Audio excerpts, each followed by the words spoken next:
नमस्कार, mutual फंडू channel में आपका बहुत बहुत स्वागत है। आज हम चर्चा करेंगे संदीप माथुर जी द्वारा भेजे गए एक पोस्ट के बारे में।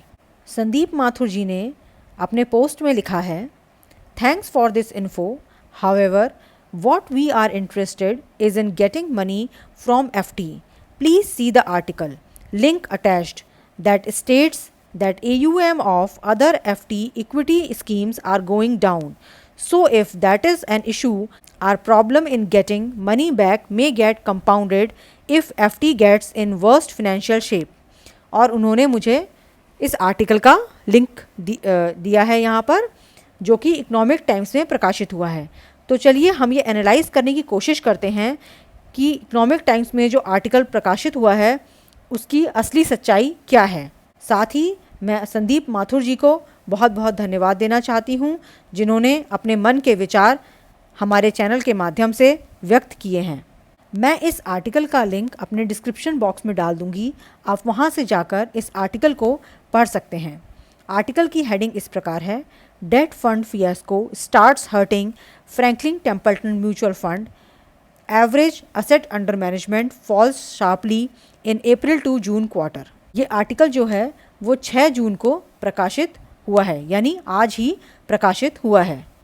आर्टिकल्स के डिटेल्स इस प्रकार हैं। वो कह रहे हैं कि जो म्यूचुअल फंड इन्वेस्टर्स हैं वो फ्रैंकलिन टेम्पल्टन म्यूचुअल फंड से उन्होंने अपने आप को अलग कर लिया है।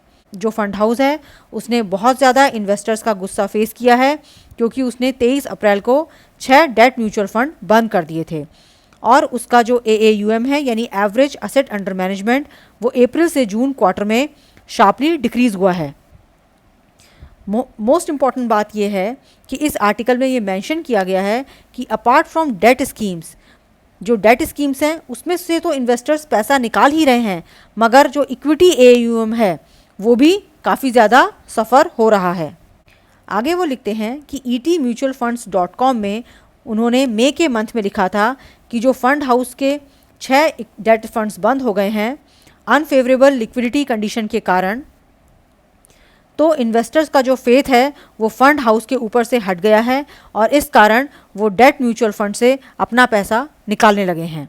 परंतु मई में उन्होंने ये मेंशन किया है कि इक्विटी फंड से इतना ज़्यादा पैसा नहीं निकल रहा है, लेकिन वो अब कहते हैं कि इन्वेस्टर्स ने अपना माइंड बदल लिया है और जो टोटल AAUM है वो अप्रैल से जून क्वार्टर में 31.39% फॉल कर गया है। जो फंड हाउस है उसने इस बारे में कोई भी कमेंट करने से इनकार कर दिया है। आर्टिकल में वो मेंशन करते हैं कि फ्रैंकलिन टेम्पल्टन म्यूचुअल फंड के जो AAUM है वो श्रिंक हो रहे हैं इक्विटी म्यूचुअल फंड्स में, और वो कौन कौन सी कैटेगरी हैं, large cap, mid cap, multi cap, small cap, large and mid cap, value fund in the last quarter, यानी जो अप्रैल से लेकर जून तक का क्वार्टर है।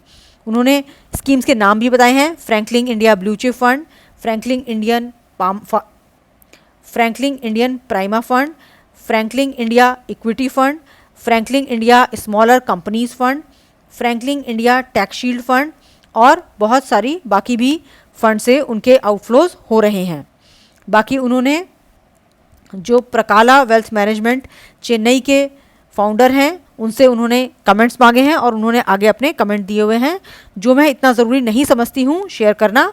आप इस आर्टिकल को डिटेल में मेरे डिस्क्रिप्शन बॉक्स से पढ़ सकते हैं।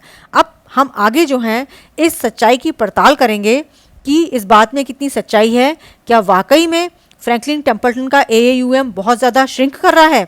तो आइए एक्सेल शीट की तरफ चलते हैं। इस एक्सेल शीट में मैंने 2 फंड्स को कंपेयर किया हुआ है, Franklin India blue chip fund और HDFC टॉप 100 फंड।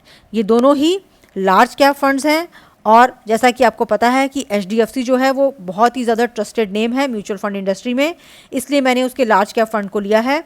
और Franklin India blue chip fund, जैसा कि आर्टिकल में बताया गया है कि इसमें ड्रास्टिकली AAUM कम हुआ है। तो हम देखते हैं सच्चाई क्या है। यहाँ पर मैंने जो AUM है वो करोड़ में, यहाँ पर जो AUM है वो करोड़ में मेंशन किया गया है और परसेंटेज चेंज भी मैंने दिखाया है। तो देखिए फरवरी 2019 में AUM था 7,598 करोड़, जो कि मार्च में 8,000 करोड़ हो गया और इंक्रीज़ है 5%। अगर हम अप्रैल की बात करें तो ये घटकर 7,793 करोड़ हो गया और -2% का डिक्रीज़ हुआ। अब देखिए लगातार डिक्रीज़ हो रहा है, अभी हम सिर्फ 2019 में ही हैं और अगस्त 2019 तक पहुंचते पहुंचते ये 6,576 करोड़ हो गया।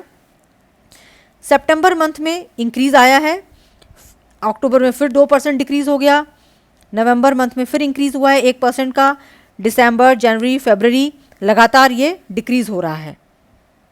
अब गौर करने वाली बात यह है कि जनवरी तक हम कह सकते हैं कि सिचुएशन एकदम ठीक थी, नॉर्मल थी, ज़्यादा कोई उसमें फ़र्क नहीं पड़ा था। जनवरी 2020 में इन्होंने अपने वोडा आइडिया के जो डेट पेपर्स थे उनको इन्होंने सेग्रीगेटेड पोर्टफोलियो में डाल दिया था। तो अब आप ध्यान दीजिए फरवरी 2020 से क्या हुआ, इनका AUM 8% डिक्रीज़ हुआ।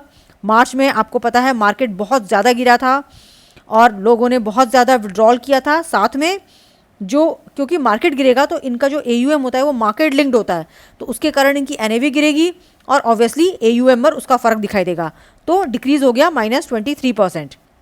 अप्रैल में 12% का इंक्रीज़ है, इट मीन्स 50% रिकवरी हो गई है। देन मई में -2% का डिक्रीज़ है और जून क्वार्टर में 4% का इंक्रीज़ है। अब हम जनवरी से लेकर और जून तक के जो 6 महीने हैं उनको अगर हम HDFC टॉप 100 फंड से कंपेयर करें तो देखिए फरवरी के मंथ में फ्रैंकलिन का AUM 8% कम हुआ और HDFC का AUM 10% कम हुआ। मार्च में फ्रैंकलिन का AUM 23% कम हुआ और HDFC का AUM 29% कम हुआ। अप्रैल के मंथ में दोनों का AUM 12% इंक्रीज़ किया है। मई के मंथ में दोनों का AUM 2% डिक्रीज़ किया है और जून के महीने में फ्रैंकलिन में 4% का इंक्रीज़ है और HDFC में 6% का इंक्रीज़ है। तो आप यहाँ देख सकते हैं कि एक मैंने ब्रांड लिया है HDFC म्यूचुअल फंड इंडस्ट्रीज़ का, बहुत ही ट्रस्टेड ब्रांड है, और दूसरी तरफ वो ब्रांड है जो इन क्वेश्चन है फ्रैंकलिन म्यूचुअल फंड। लेकिन जब आप डिक्रीज़ इन AUM देखते हैं परसेंटेज टर्म्स में तो वो अप्रॉक्सीमेटली सेम है।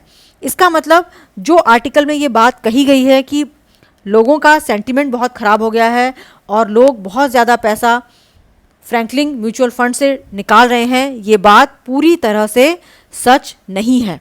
हो सकता है कुछ लोग घबराकर पैसा निकाल रहे हों या फेथ कम हो गया है उनका फ्रैंकलिन म्यूचुअल फंड के ऊपर, इसलिए वो पैसा निकाल के कहीं दूसरे फंड में डाल रहे हों, पर नॉर्मली अगर आप परसेंटेज डिक्रीज देखिए तो वो सेम ही है। इसका मतलब मेजॉरिटी के उससे जाएं तो लोग जो इक्विटी फंड में इन्वेस्टेड हैं उन्होंने अपना पैसा अभी भी नहीं निकाला है, क्योंकि जब ये 23 अप्रैल को ये फियास्को हुआ था तो बहुत सारी म्यूचुअल फंड कंपनियां टीवी पे आईं, उन्होंने कई सारे वेबिनार किए, न्यूज़पेपर में बहुत सारे आर्टिकल आए और उन्होंने इन्वेस्टर्स को ये भरोसा दिलाने की कोशिश करी कि अगर 6 स्कीम्स बंद हुई हैं इसका मतलब ये नहीं है कि पूरी म्यूचुअल फंड इंडस्ट्री में कोई परेशानी है।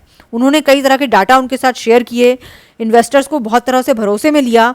तो जो आर्टिकल में शो किया गया है कि इस तरह का एक पैनिक सिचुएशन है कि लोग वहाँ से बहुत ज़्यादा पैसा निकाल रहे हैं, वो एक्चुअल में सच नहीं है, क्योंकि अप्रैल में जून में जो मार्केट कंडीशन है वो बहुत ज़्यादा पुअर रही हैं और इसलिए हमें ये डिक्रीज देखने को मिला है। इसलिए मुझे लगता है कि आशीष माथुर जी ने जो चिंताएं अपनी पोस्ट में व्यक्त की हैं, जिसमें वो लिखते हैं so if that is an issue or problem in getting money back may get compounded if FT gets in worse financial shape, तो मेरे ख्याल से एक्चुअल में ऐसा नहीं हो रहा है। संदीप माथुर जी को तसल्ली रखनी चाहिए और साथ ही इन्वेस्टर्स को भी जो फंड हैं उनको एनालाइज करना चाहिए रादर देन पैनिक होकर बेचने के लिए। मैं अपने वीडियो को यहीं विराम देती हूँ। आपका बहुत बहुत धन्यवाद। Thank you.